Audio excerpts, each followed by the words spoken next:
Dot, dot, dot, dot, dot, dot. Good morning, everybody. I'm super pumped you're here, and I'm pumped for today's show because we are going to be sharing our multiple streams of income. But I'm not just going to share you those details, I'm also going to share with you bliss.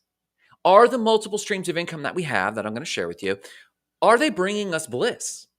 Were they bringing us bliss? Will they bring us bliss? And I think it's important that as much as we talk about financial freedom and talk about multiple streams of income, we've got to be talking about if it's actually lifting you up or weighing you down. Sometimes it might be better to not have multiple streams of income if it's not weighing you down. We'll talk about that. But before we do that, we're going to talk about other news. What's the good kind of nihilism? We'll talk about that. And then we're also going to talk about morning cup of gratitude. What's making you grateful this morning?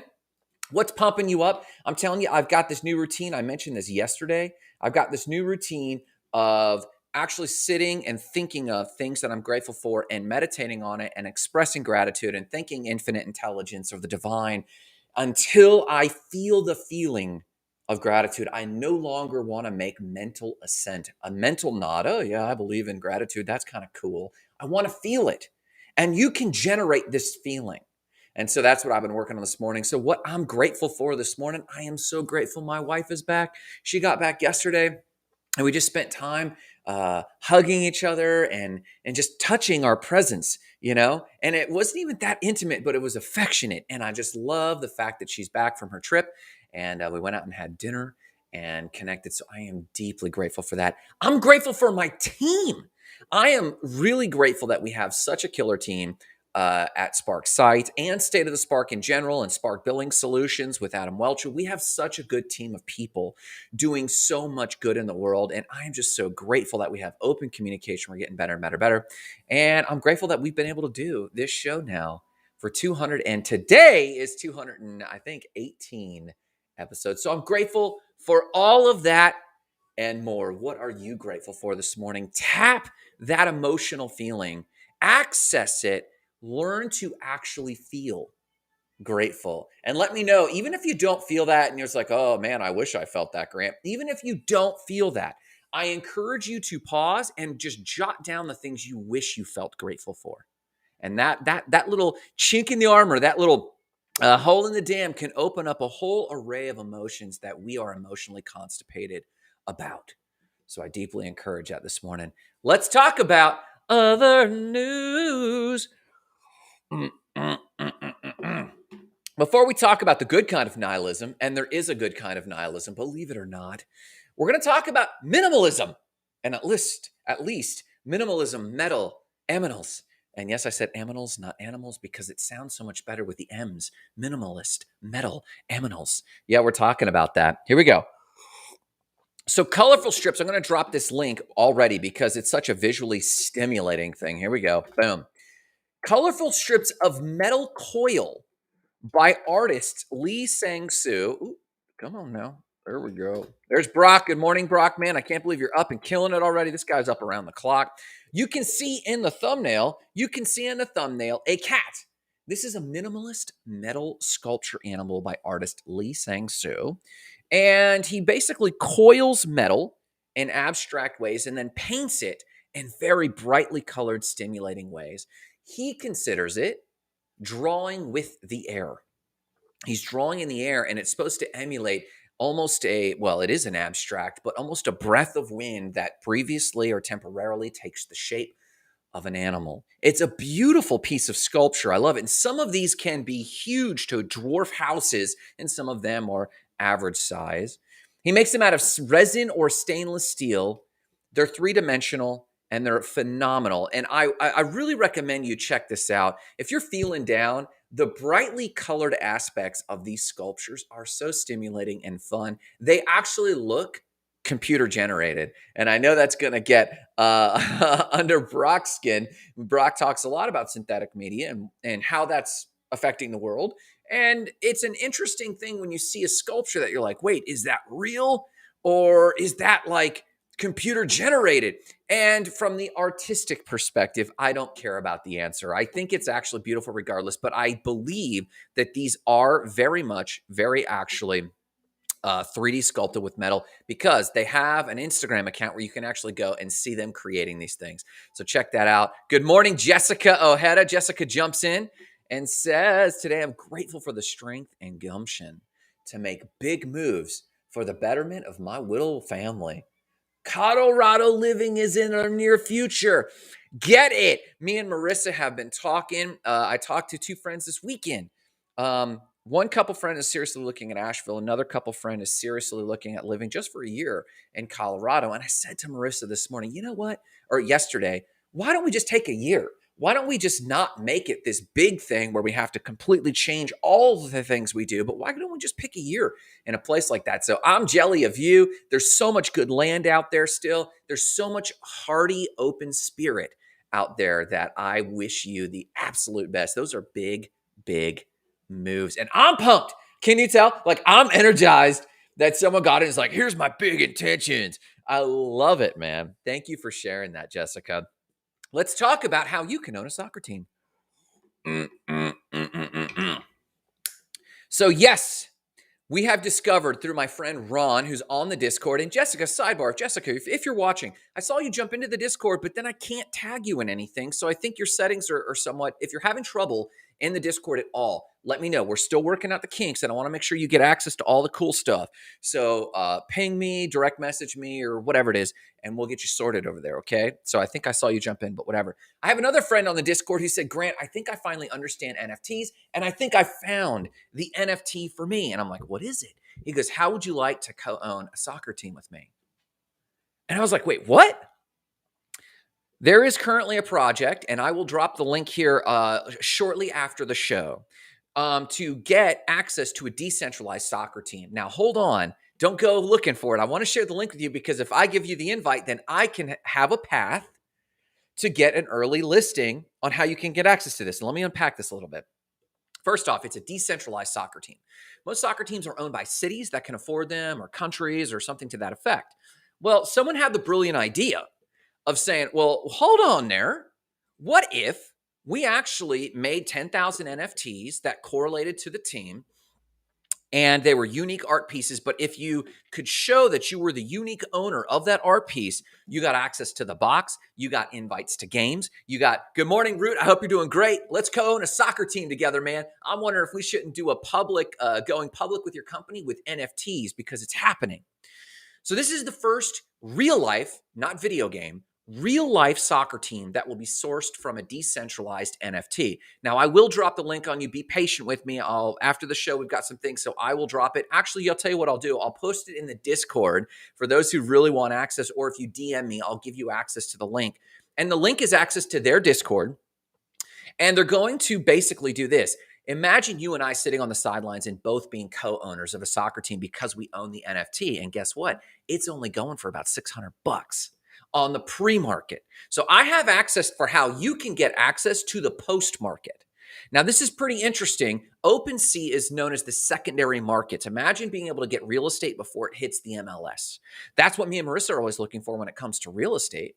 So when it comes to real estate, you want to get a listing, a pocket listing, before it goes on the secondary market, the MLS. Well, what if you could get an NFT access to a professional soccer team, get access to that membership for only $600? Imagine what that will go for once that soccer team starts playing games. Imagine what that will go for once people start trading it on the secondary market of OpenSea. So I will drop a link, either direct message me or jump over to the Discord, and I'll give you the link to this, because we can get in the day before it goes to the secondary market. What this means is this. NFTs can be created by a minting process. You basically put your Ethereum in, you click mint, and it suddenly creates that thing only in a given window.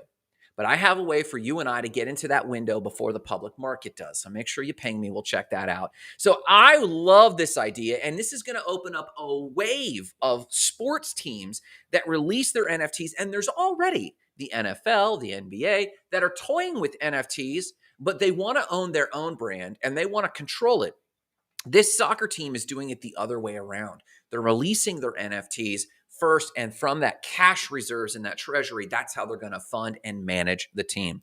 So it's a brilliant idea. Will it go anywhere? I don't know. It's complete speculation.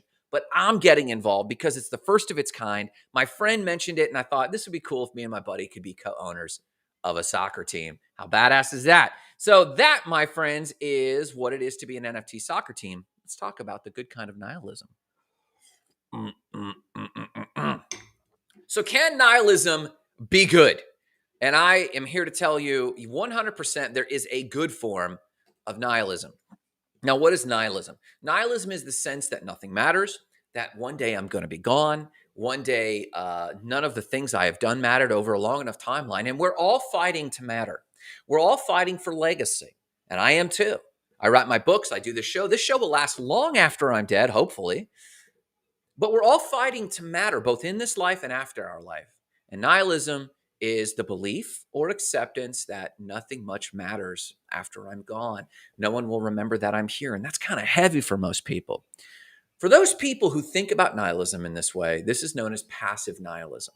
And passive nihilism is the idea that if nothing matters and if no one's going to remember me, then existential dread and insecurity suddenly take over my life. What should I be doing? I shouldn't do anything. Nothing really, truly matters. Now, that is the most dominant understanding of nihilism, but it's not the only understanding of nihilism. You see, Nietzsche also talked about active nihilism. Active nihilism is the spin on this same thought that goes like this. Wait a minute. You mean that nothing I do much matters? And not long after I die, in all likelihood, most people, not everybody, but most people won't remember me? So you mean no matter what I attempt and fail at, few people are even going to notice? And no matter what type of life I live, I should be living for me and those directly in my life. And it creates freedom. This is known as active nihilism. Active nihilism is the empowerment that can come from accepting that, wow, like over a long enough timeline, individually, what I do doesn't much matter statistically. Does Elon matter? Could you build an app or software or a movement? Of course, but statistic probability says that most likely that won't happen. Even for the big names that make big impacts in our daily lives today, chances are in the next history book or two, they're not going to remember many of those people unless they made total, complete human contributions. Brock jumps in and says, here we go, grateful for the capacity to perceive and still deeply enjoy a deterministic universe. Yes. Yes. And I personally see, and so here's my thing, and this is to be clear, this idea of nihilism, I'm not a nihilist. I am a selectively naive optimist. Me and Brock talked about this at one point. I am a proponent of chaotic good, but I do believe there is intelligence in the universe. And so I don't know necessarily what Brock's stance is on deterministic, but I actually see a very strong intelligence in the world, whether that's the illusion, whether it's the simulation, whether we're in the imagination of the gods, whether it's just Deus, God, and we're just the whatever. I do believe in an intelligence and in a divinity of sorts. But mixed in that, most people are wrestling with a form of nihilism and don't even know it. And so I just want to empower those who are wrestling. This is just a nugget. This isn't even other news. This is a nugget that doesn't even have to do with our multiple streams of income. I'm just trying to empower you that if you do wrestle with the thoughts of nihilism, you can always transmute those or alchemize those and into an empowering thought that says, if it doesn't much matter, why not A, live for my bliss? We're going to talk about bliss today. B, why not I actually live to discover and sound the mysteries of this world while I can? Active nihilism should empower you to find your joy, to find your bliss. And that, my friends, is a caveat on why we're talking about multiple streams of income and what does it have to do with bliss? Let's talk about it. So, my super friends, so many of you have discussed with us a little bit in the Discord and in other places. And we're going to share with the patron members like our exact portfolio. But I want to have this context of MSIs and this context of MSIs, multiple streams of income. I want to also give you insight into how I've been thinking about multiple streams of income, and especially of late. And that is this: every multiple stream of income, and there's only a few handfuls of multiple streams of income that you should actually worry about, but every MSI has a pro and a con, at least as I've experienced in our own experiments with financial freedom, time freedom, and multiple streams of income, which we've done in a while. We'll share with that. But what I've begun to also do is add a little nugget. And that nugget is there's pros, there's cons, and then there's bliss. How is it affecting my bliss? And how is it affecting my immediate partners or my immediate family's bliss? And in our case, it's just me and Marissa as our immediate family. But you might have kids. So you should also ask this question: how does this MSI also affect the bliss of my kids? Now, again, we don't have kids. We have nieces, nephews, siblings, and we consider those our extended immediate family. But I want to bring this in because part of State of the Spark is igniting lives of explosive significance. It's not only about time freedom. It's not only about financial freedom. It's not only about mental freedom. It is those things. But it's about significance. And I think, like Brock's comment just a moment ago about deterministic universe, that I choose to see and receive the idea that there is still infinite good and infinite intelligence or something going on, because that helps me feel significance. I pursue moments of ecstasis, whether that's some of my experiments with mushrooms, whether that's extensive workouts, whether that's worship in the old traditional Pentecostal way that I did, where you actually self-hyperventilate, but you're actually going to a place of existentialism. Why not? Because we do want to feel significance. Let me jump back.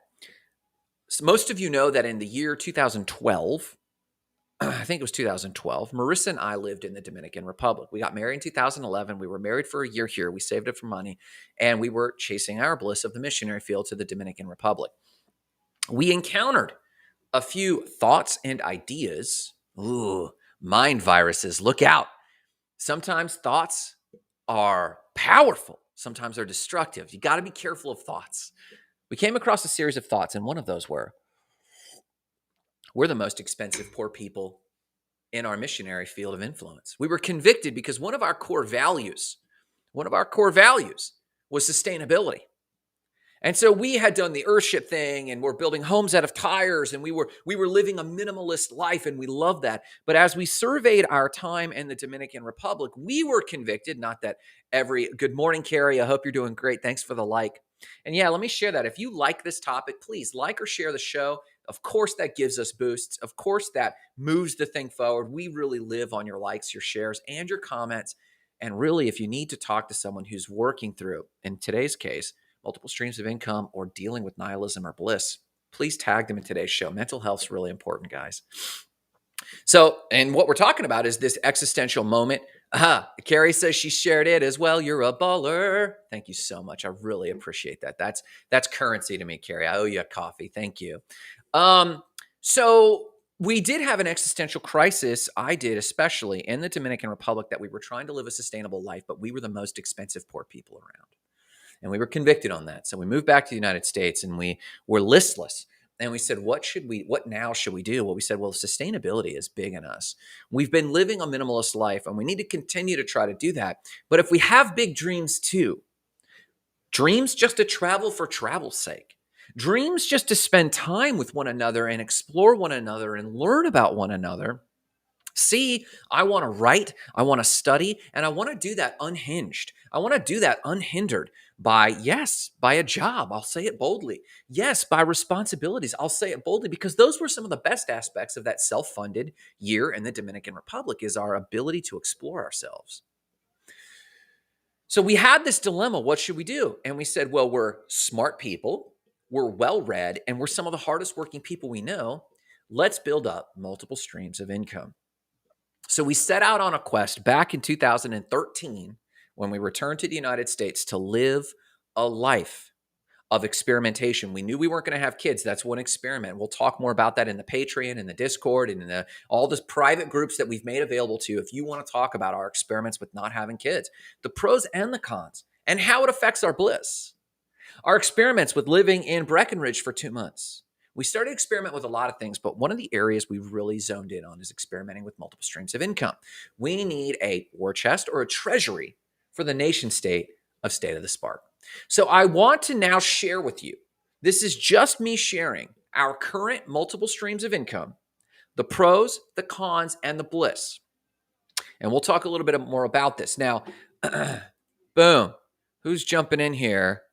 Hello, Epic Cardboard Props. What? This is a random YouTuber. I don't know what he's talking about. Cardboard props. Who knows? Let's move forward, man. That's too funny. So let's actually talk about the multiple streams of income we've gone through. And for those who want exact details of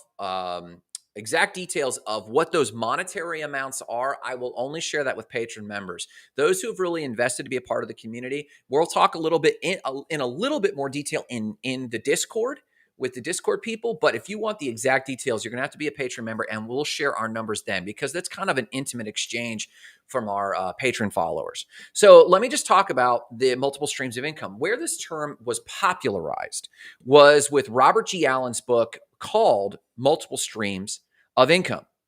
And multiple streams of income, he covered a lot of stuff. I really recommend the book, even though it's a little dated. I really recommend the multiple streams of income book, but he ultimately says there's only 4 reliable ways to obtain passive income. Now, let me caveat here. I don't believe in true passive income. True passive income is actually a fallacy. You can have highly delegated income, but you will always be actively involved unless you truly hand the reins off to family and retire. But now the family is responsible. Someone is responsible for stewarding what you've handed off. Even if you have a business that you've totally delegated, at some point you're going to have to manage the GM. There is nothing that is completely passive, truly. But for the sake of simplicity, I will use that term. And you just need to understand that the State of the Spark definition of that term is a little different. So I don't believe in total passive income, but Robert G. Allen talked about the 4 major reliable ways to have passive income, and it's this. Number 1, real estate. We all know that. If you watch TikTok for a minute, you know it. If you've watched us for a minute, you know that we have some real estate holdings, which I'll talk about in a second. Asset swaps, I'd like to hear more about what we think that is. Like there's arbitrage, but from Robert G. Allen's book, there was real estate, business ownership, infopreneuring, making money through selling information, and what was the last one? MLM. Now, I've done a lot of MLMs. I'm not one of these people who's going to dog MLMs. I believe true MLMs, not pyramid schemes, there's a legal difference. MLMs, true MLMs, they can be very good. And in my 20s, I did over 30 different MLMs. I should do a special MLM show because this is how I got my chops in sales. Believe it or not, I love MLM because I have an affection for MLM because it taught me sales. So there's MLM, infopreneuring, business ownership, real estate, and then there's one more, and that's investing. Now, I would add in today's vernacular crypto as investing because even though crypto is a little bit different, the market is evolving rapidly from a functional investment perspective to behave more like investments, to be an investor. And there's a lot of good tax reasons to be a business investor, not just a stock investor, but a business investor. So investment it's a whole category that involves IPOs, stocks, bonds, options, crypto lending. And we profile some of that in the Discord and in the Patreon. So I'd love to learn more about asset swaps. Now, here's the caveat. Are these the only ways to make money? No way. Are these the only, did I cover in detail every way to make relatively passive income? No. These are what Robert G. Allen profiled as some of the most reliable ways to make the most leveraged passive income. Are there others? Yes, and many others fit in those categories for the purposes of today's show and for the purposes what me and Marissa struck out on began our journey on. We began our journey with this framework. So going back real quick before we plow forward, Brock, I would love to hear at some point what you think, what you mean by asset swaps. I mean, there's like arbitrage of like currencies, and then you're just getting arbitrage. But I'm just curious of like maybe flipping assets like collectibles or paintings and stuff like that. We could talk about that, but I'm very curious because I'm always experimenting. And we'll cover our experiments in another video, our crypto lending, and I've got an update for that. That's gone very well, by the way. But the rates have changed a little bit, and I'll profile all that. But here's my current MSI. Number one, business ownership. When Marissa and I returned from the Dominican Republic, we founded our business, State of the Spark. I started with coaching that evolved quickly into Spark Sites because it had residual. It was a much lower price point. I was getting $120 an hour as a coach, but we immediately got into our current model for Spark Sites. And then that's pretty much owned our weekly labor and how we've worked most every week. Now, I have probably 25% of business ownership for me is in Spark training, which I have a few clients that I hold for that. It takes up a lot less time. It's a little more leverage, but I want to do that more for Bliss reasons. And then there's a partnership in play that I won't give much details for the sake of discretion on our partnership. But business ownership has produced, I want to say, and again, I'll give detailed numbers of our portfolio mix of this in the Patreon and the Discord. But we built the business, and it took us about 3 years to build up even a livable income. We lived on savings, and Marissa carried the load of our income needs for the first 2 or 3 years like a trooper. She came to work with us when we finally built a livable income, and it was a single income, not even 2 incomes. She and I were both working in the company, but only taking a single salary. So it took us about 3 years to build that up. 4 years of that, 4 years in, we were finally able to buy our first piece of real estate, and I'll talk about that in a second. So it took that much time for us. Now, maybe we're thick. Maybe we took the path of most resistance. We thought we were going to sell about 50 clients and move back to the island. That was our dream. But once we hit 50 clients, we realized our desires were much bigger than that. Here we go. Who says this? Is this Jessica? Lisa says she is a rock star. That can be hard for marriage. It was very difficult, Lisa. It was very challenging. And I think that there's even still some heaviness and wounds that over the years we've still realized, man, it was a little bit too heavy of a load for Marissa to carry. And so we've actually been trying to work through some of the story loops that came from that, and they're legitimate challenge. They were very hard. And I know Lisa knows. She works within her family, man. So pros, cons, and bliss. Pros. Business is easy to start. And if you don't have, so every project takes time, energy, and money, and it's a pie, and you have limited time, energy, and money. That's it. It's limited. So if you have no money and you have a little bit of time, it takes a lot of energy. So the pros were, it was easy to start, and I didn't need much cash. I could just work hard, and we did. I went to every networking event. I walked. Marissa had the car driving to Orlando to build up the initial income, and I walked from our rental, our little back room rental. We were living in the back room of someone's homeschool room. We didn't even have the money for rent. And I would walk downtown with my best outfit at the time. It was only a Columbia shirt and my best pair of jeans from the Dominican Republic. And I started meeting with people, doing coffees, doing what I call unsales, and we started building the Spark website business from there. The cons. It took so much time and continues to take a lot of time. It is a job, and I am my own worst manager, and we are constantly in the struggle. And every business, every business, you are constantly fixing something. That's literally what you do. Every single business, you are constantly looking for flaws and improving them. Now, fortunately, we're working on the problems of delegation. Our team really needs to run the show. Thank you for the heart and love. I appreciate it, Carrie. So right now we're just working through the system. So the pros, it's easy to start, and we work really hard, and we made that work. And I'm very proud of what we've built and continue to work in. I'm very proud of it, and I'm very grateful for it.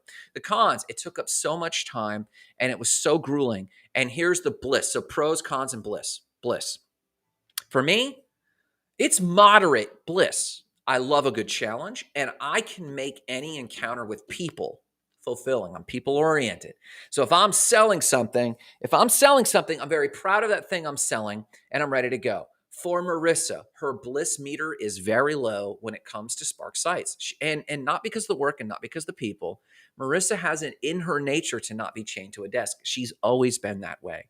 Since the moment I met Marissa, she was working at the coffee shop. Being behind a desk is not her MO at all. Lisa Welsh says, I relate. I'm my own worst boss too. Someday I definitely need some direction and to just do the things I don't want to do. And that's where I'm at right now, Lisa. Absolutely, I'm with you. And yes, I am very proud of our business and very proud of Marissa. So pros, easy to start. I can work hard. We made it happen. Cons, it took up so much time. The hours were grueling. I heard a funny joke today. I was like, hey, I work for myself and now I'm pulling night shift in my own house. Bliss, mine was moderate. To Marissa, it was low. So here's a second stream of income, real estate.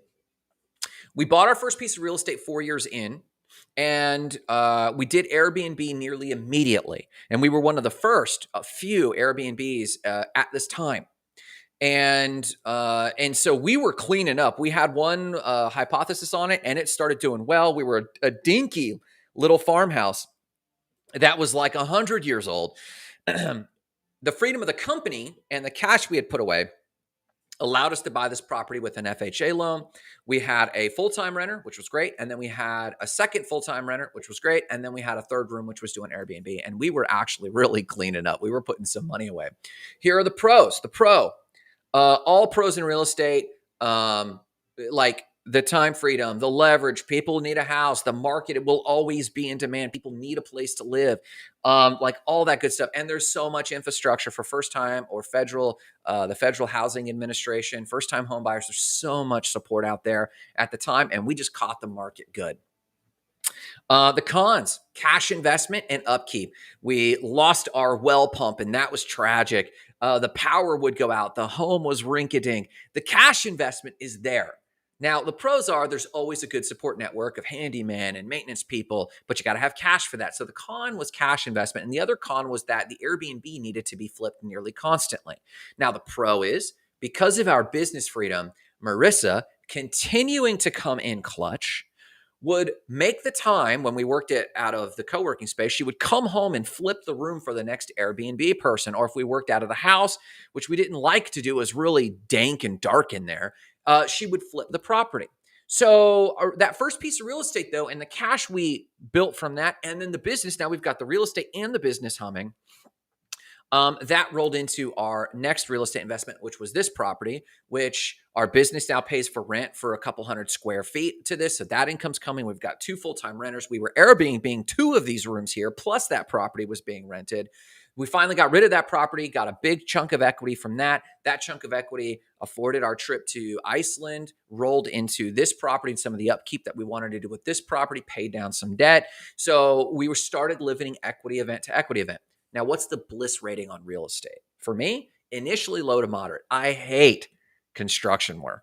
I hate doing it. But now that we have some cash, it makes it far easier. We can hire it out, or I just have the money to buy the resources I need to actually make some of the repairs. But now it's high because once you get a property going, like our property now, we took some of that cash and some family cash, which I will be transparent about. We have received some family cash to help with our real estate investments once we prove stewardship. So these things are building. Do you see how they're building? Once we proved stewardship, we were then able to roll into another property. Now we've got a property in Cocoa. And once these properties are up and running, my bliss level goes high because I'm doing very little. The management company is now managing that, and we're still pulling net a couple $100 to $1,000 a month on our other Cocoa property and doing okay on this one. And so my bliss started out low to moderate, but now my bliss is really high. For Marissa, the bliss on real estate has always been moderate to high. It's a little stressful because renters are depending on you. Airbnb is depending on you. But she loves putting a place together. She loves decorating it. And then Marissa loves that income.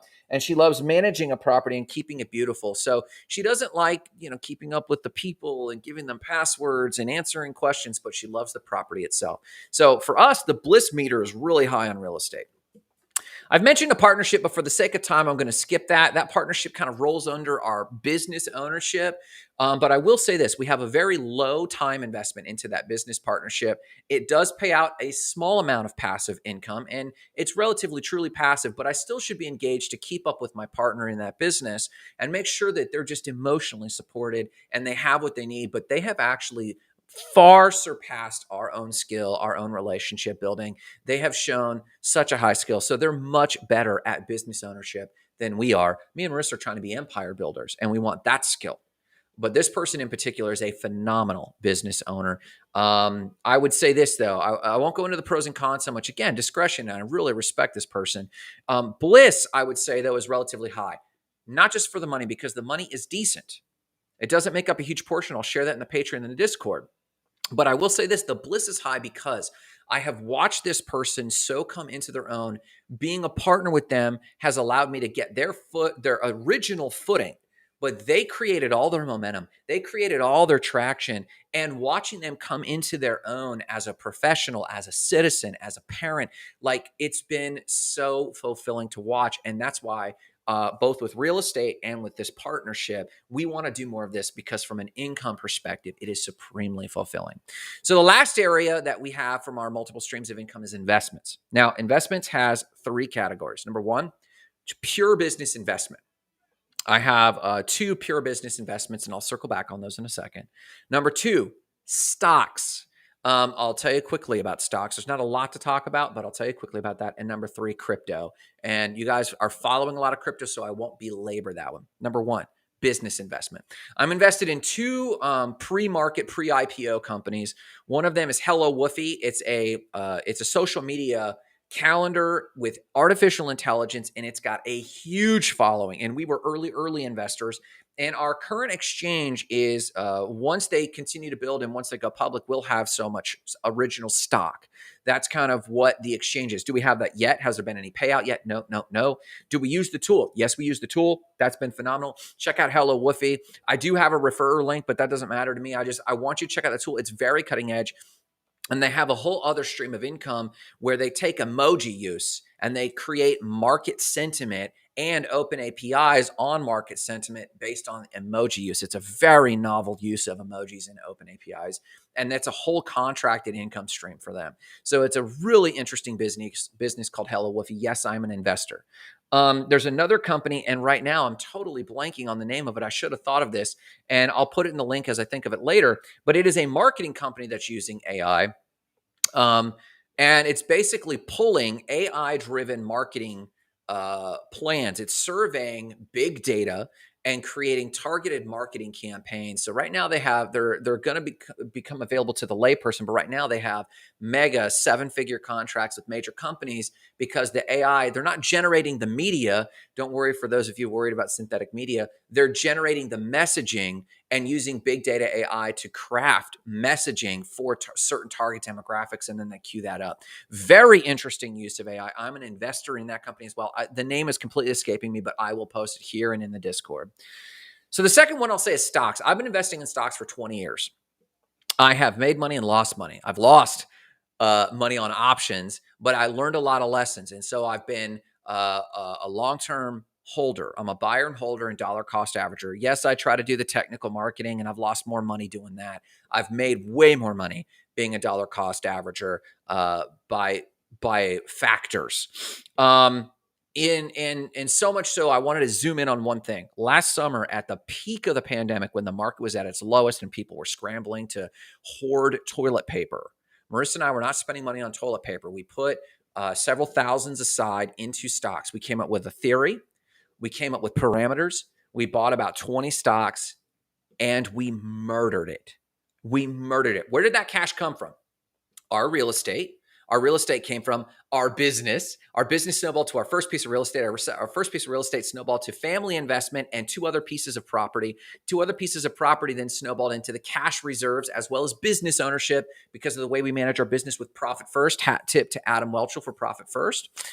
All of that came together, and we were sitting on a nest egg of cash that we were able to throw at stocks last summer. And when I say we crushed it, it 4x'd between 3x, 4x between last summer to today. We have since taken our profits and that helped us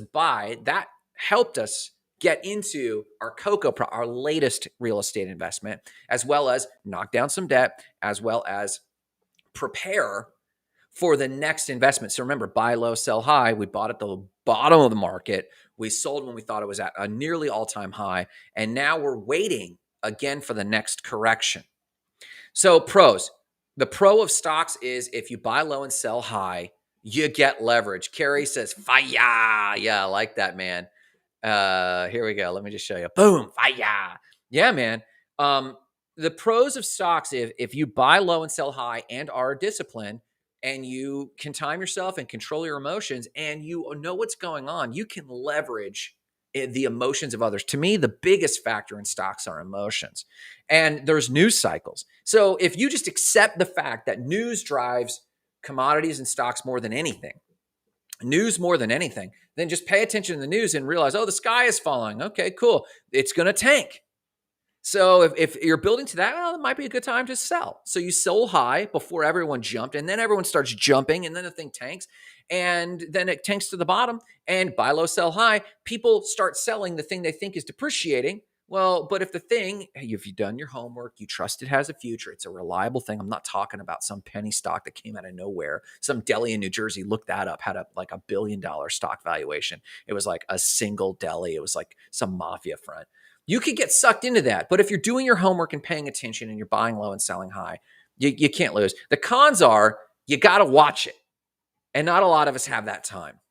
I'm Mr. ADD, so I'll look and glance 45 times a day, and it registers, and I register momentum. I'm a momentum observer. I know momentum in people. I know momentum in business. I know momentum in society. I have a very strong sense of momentum and timing. I'm kind of blessed that way. I'm Mr. Lucky that way. But most people don't have the time, so that's a con for most people. So Bliss. Moderate to high. It was a little stressful for me. It took a lot of my poverty mind to get over and then put my money and just write a check and put it in these stocks. I had to swallow my poverty fears and put it in and trust the principles. For Marissa, I believe it was moderate to high for the same reasons. And now since then, obviously it paid out. That's been a huge bliss. We've lost money in stocks too, but I think we like it because it's not so dependent on our ability to influence an individual. If you can live on a principle, buy low, sell high, you're doing good. Crypto. I've talked enough about crypto, so I'll only zoom in on pros, cons, and bliss. Pros, like if you're in the know at all right now, you look like a genius. You could throw a rock and make money. I execute the same principles on Coinbase, buy low, sell high. Everyone gets emotional. I watch who's buying and who's selling, and I wait till everyone has exhausted themselves because they're just trying to sell so they don't lose their shirt. But for the blue chips, I know it's going to come back. Bitcoin, Ethereum, Cardano, not Litecoin anymore. Ripple, they're going to stay about the same. So when it tanks, I buy more. When it goes up, I take my profits. And I always leave some in to make sure my dollar cost average is always going low, but I'm always taking profits. Those are the pros. The cons. If you pick an altcoin that doesn't have a good backing, like right now, Shiba Inu. Yes, I own Shiba Inu like I own Doge. I made really good money on Doge. Really good money. I bought just a little bit when it was under a penny, and now it's at 23 cents. I sold when it's close to 30 cents. I made good money, right? That's the con for most people. You have to watch it closely, and you have to know, am I getting to a skunked coin or not? Now, with NFTs in crypto, this is a whole new level of joy. So I'm going to jump because you still got to have the same pros and cons when it comes to an NFT. It acts a lot like a stock. And if you can follow that, people are being emotional. And you know the highs and lows, and you know how these things time out, and you can do your homework. Like, do they have a following? Are there 40,000 Twitter followers or 400? You know, like you should have your parameters. And we do. We have our parameters for stocks and crypto. The thing is I don't have to build a system like I do in my business to make sure that my employees are doing the right thing all the time. I don't have to follow up with them all the time. I can just go in there with principles and research and buy low and sell high. And I'm doing that right now. We're doing pretty good. I'll continue to share what's going on with crypto and NFTs in detail because we're taking profits all the time. So in crypto, I love it, but NFTs are also unique. So let's jump to Bliss. When it comes to standard cryptocurrencies, I'm neutral. Marissa's neutral. It's kind of like moderate to high Bliss, because we're just buying low, selling high, pulling cash, buying low, selling high, pulling cash, buying low, selling high. I mean, we should just like do it full time. It's nearly that predictable, but we get bored in between. And our business still is the lion's share by volume of our current income. But NFTs add a level of bliss because we can find NFT projects we believe in, like NFT projects that plant trees. There's one called Veritree that I really dig.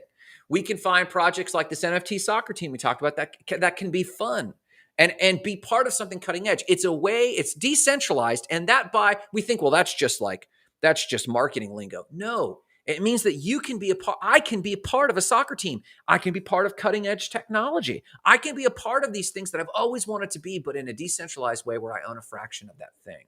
So my bliss is higher for NFTs than other standard cryptocurrencies. And I can do that from anywhere without having to manage employees. So as it comes to bliss, bliss isn't the only decision. Obviously, a lot of people make decisions based on money more than anything. And we're also susceptible to that.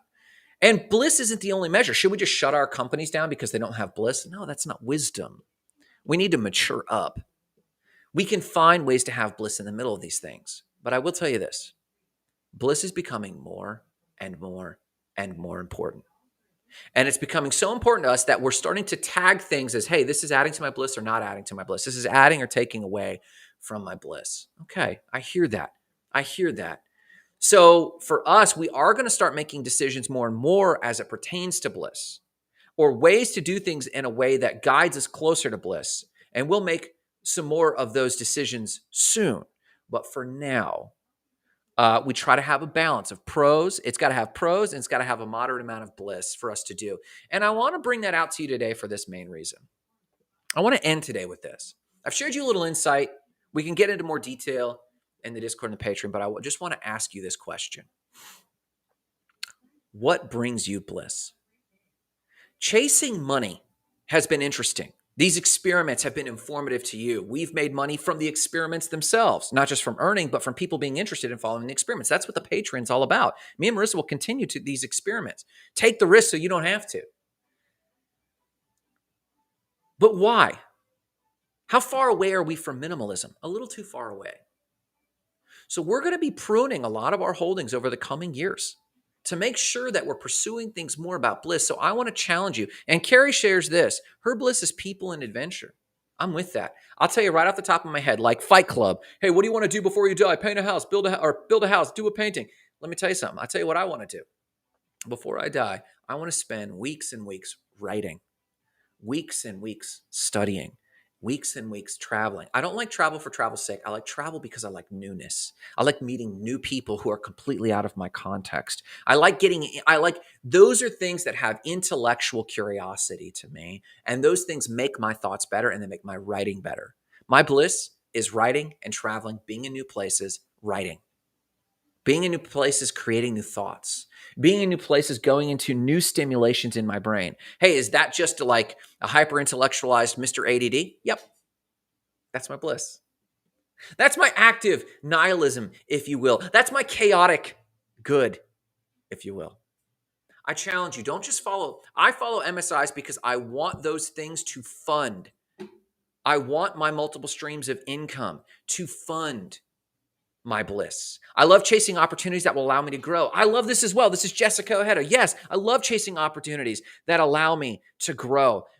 I encourage you, chase MSIs. Yes, you could build the latest, greatest app and be mission focused on that. Yes, you could be the next Elon Musk, but some of us need to have a realism and go, no, I just need to build MSIs to make a positive impact on people closest to me and a positive impact on my employees and to fund my bliss. Let's do that together. Hey, listen, join me on the Discord. It's free. Join me on the Discord. It's absolutely free. Here's the link.